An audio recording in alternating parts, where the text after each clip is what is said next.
All right, let's put away the paintbrushes for this deep dive, because we're diving into the world of sound art. Yeah, trading those canvases for soundscapes. Exactly. And if you've ever thought about turning your love of sound into, an actual career, Mm-hmm. this is the episode for you. We're going deep with insights from RoleCatcher articles, career guides, all that good stuff to find out what it really takes to be a sound artist.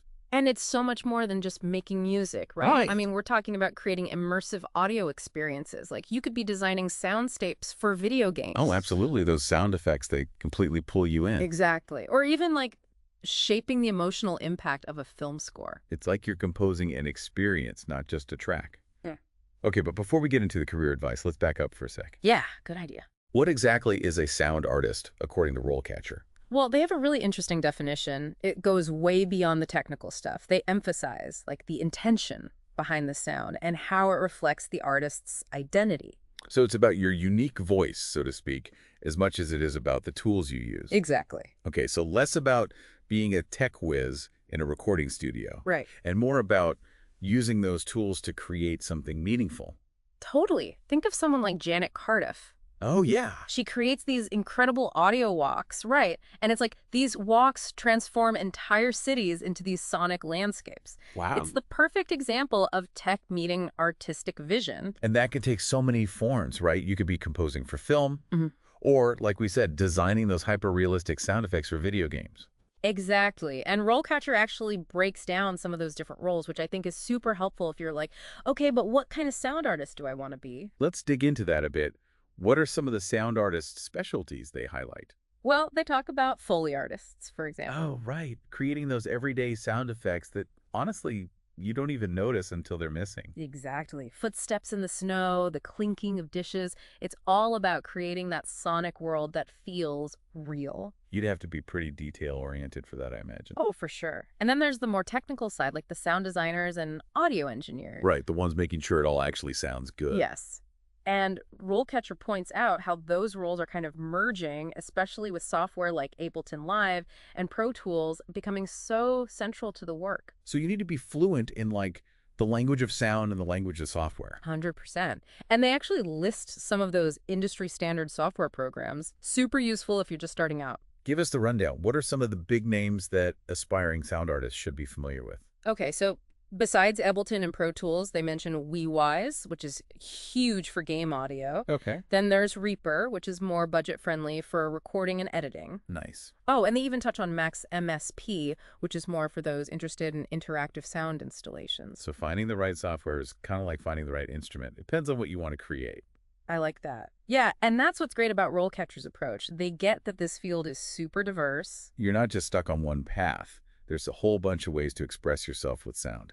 Exactly. And speaking of finding your niche, let's shift gears and talk about the job outlook in part 2. Okay, sounds good. Because as much as we love talking about the creative side, I'm curious how those skills translate into, paying work. Yeah, passion doesn't always equal a paycheck, unfortunately. Sadly true.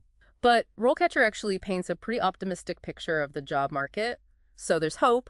They actually pull out some numbers from the Bureau of Labor Statistics, Yeah. and they're projecting like an 8% growth Wow. for sound engineering technicians Okay. through 2029. 8%. That's got to be good, right? That's way faster than average. Okay, so there's actually a demand for these skills. It's not just like a pipe dream. Yeah, absolutely. And RoleCatcher, they kind of break down like why this has happened. And it's not just one industry, right? I mean, obviously video games are huge right now. Oh, yeah. With the soundscapes and how immersive they are. Oh, absolutely. You think about a game like Red Dead Redemption 2. Yes. Where, like, even the sound of your horse's hooves changes depending on the terrain. Exactly. It's like next level. It's insane. And it's not just games. Oh. RoleCatcher talks about virtual reality, Okay. location-based entertainment, Wow. even like the podcasting world that we're in. So there are a lot of avenues for this kind of work. There are tons. So it does seem like this is a field where, that classic advice of follow your passion Right. could actually lead to a paycheck. It definitely can, Yeah, but totally. RoleCatcher's not naive to like the realities. They're like, it's competitive. Yeah, that makes sense because it's lay music sound. Right. People are passionate about it. Passionate people. So it's going to be competitive. So how do you stand out if there's all these other people who love this stuff? Yeah. What are some tips that RoleCatcher gives? One thing that they really emphasize is hands-on experience. Okay. So internships. Okay. So getting your foot in the door early. Even if they're unpaid at first, Right. just getting that experience. So like recording studios, maybe some of those like indie game companies that are popping up. Exactly. They even suggest like volunteering at music festivals Oh, interesting. to get that live sound experience, That's or it. reaching out to local podcasters Oh, cool. who might need help with editing. Yeah. Just anything to build your skills and your network. So it's not necessarily about like the dream job right away. It's about kind of like getting those experiences. Exactly. Building that foundation. Okay. And while you're building those connections, what about like showcasing your work? Oh, they love a good online portfolio. Right, like your sonic resume. Yes. But what should that look like? I mean, everyone's working with sound. Right. And they actually give really specific recommendations. Okay, good. They're like, it's not about just throwing everything you've ever done online. Right. They're big on quality over quantity. So like your best stuff. Exactly. Okay. And they even suggest tailoring it Okay. to the type of sound art you want to do. So if you love like game audio, you really highlight that. Yes. That makes a lot of sense. So someone can like scroll through and be like, okay, this is clearly this person's strength. Yes, exactly. So portfolio is huge. But besides that, what else can aspiring sound artists do to kind of like get noticed? Networking. It's always networking. Always. But what does that look like in the world of sound art? Well, what's cool is RoleCatcher actually has tools for that Oh, really? built into their platform Okay. to help you manage your contacts, connect with potential employers. So it's not just giving advice, they're like actually facilitating those 100%. connections. It's pretty neat. And they also emphasize industry events, Okay. workshops, even online forums. So there's that mix of like online presence, Yes, but then also like showing up, exactly. putting yourself out there. You got to hustle. So it's about making those connections. Yeah. And they also talk about mentorship, Oh, that's huge. which I think is so valuable. Yeah, having someone who can like guide you, Yes. give you advice. It's like having a sonic sensei. I love that. Okay, so you've got the skills, you've built your network, you're maybe even finding a mentor. Right. But this field's constantly changing. Always. Technology is evolving, so how do you keep up? Always. Let's talk about that in part 3. So we've talked about skills you need, the job outlook, how to network, even how to find a mentor. Right. But I'm curious about like the actual career trajectory. Yeah. Is it just like a straight line to the top, or like are there steps along the way? It's definitely not a straight line. Good to know. RoleCatcher. They lay out these different stages of Okay. a sound artist's career. Let's talk about that. Where do most people start? They call it like the assistant sound artist, Okay, makes sense. which is pretty self-explanatory. So you're learning the ropes. You're probably doing a lot of like grunt work. You're assisting on projects, Okay. maybe doing a lot of equipment setup, Yeah. file organization. Okay, so not the glamorous stuff, but like important to learn. Totally. But RoleCatcher really emphasizes Yeah. that even in those tasks, you're You're- learning. You're watching. Exactly. You're in the studio with these experienced people. Yeah, you're like soaking it all up. Exactly. And you might even get to like contribute little bits Okay. to these bigger projects. So it's almost like an apprenticeship in a way. Yeah, totally. They Yeah. even talk about things like mastering audio files. Okay, so it's not just like hitting export, No, it's understanding levels, that compression. art form in itself. Exactly. They even mention things like Yeah. organizing sound libraries. Oh, see, that sounds kind of boring. But Right, but if you need to find that sound yes, immediately. got to know where it is. Exactly. Okay, so you're starting out, you're in the assistant role.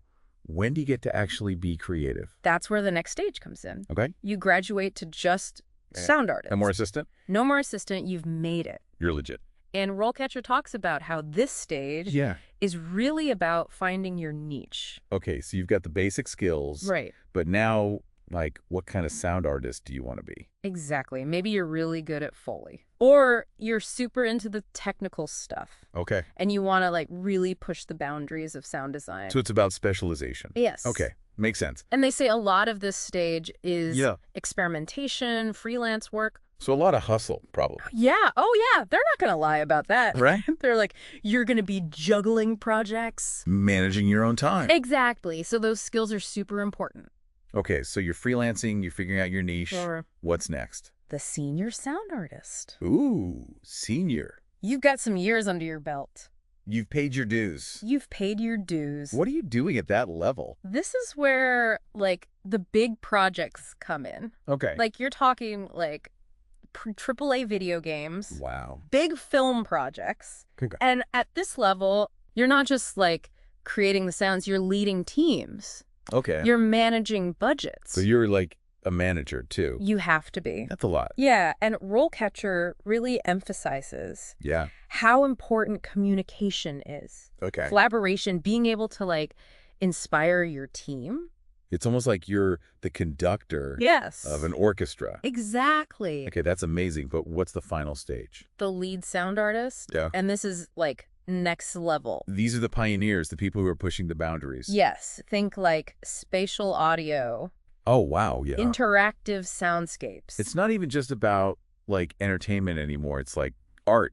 It's art, and it can even be used to, like, address social issues, Wow. environmental issues. That's amazing. It's really cool. So really, the takeaway is if you are passionate about sound, if you love music, if you love Yeah. the way things sound, this could be a really incredible career path. Absolutely. There are so many different options, and it seems like the industry is only growing. It's booming. So if you're intrigued, definitely check out RoleCatcher. We'll link to them in the show notes. They've got tons of resources to help you learn those skills, build your portfolio, and really find your place in the world of sound art.